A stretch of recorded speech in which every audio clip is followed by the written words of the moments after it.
Ang mabuting balita ng Panginoon, ayon kay San Lucas.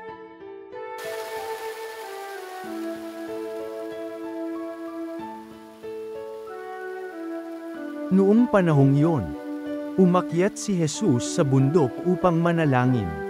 Isinama niya sina Pedro, Juan at Santiago.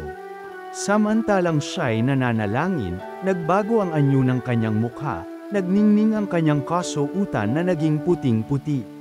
Di kaginsa-ginso'y lumitaw ang dalawang lalaki, sina Moises at Elias na napakitang may kaningningan, at nakipag-usap sa kanya. Pinag-usapan nila ang nalalapit na pagpanaw ni Jesus na magaganap sa Jerusalem. Tulog na tulog si Pedro at ang kanyang mga kasama, ngunit sila'y biglang nagising at nakita nila si Jesus na nagniningning at ang dalawang lalaking nakatayo sa tabi niya. Nang papaalis na sa tabi ni Jesus ang mga lalaki, sinabi ni Pedro, "Guro, mabuti pa'y dumito na tayo. Gagawa po kami ng 3 kubol. Isa sa inyo, isa kay Moises, at isa kay Elias." Ang totoo'y hindi niya nalalaman ang kanyang sinasabi. Nagsasalita pa siya nang matakpan sila ng isang ulap, at sila'y natakot.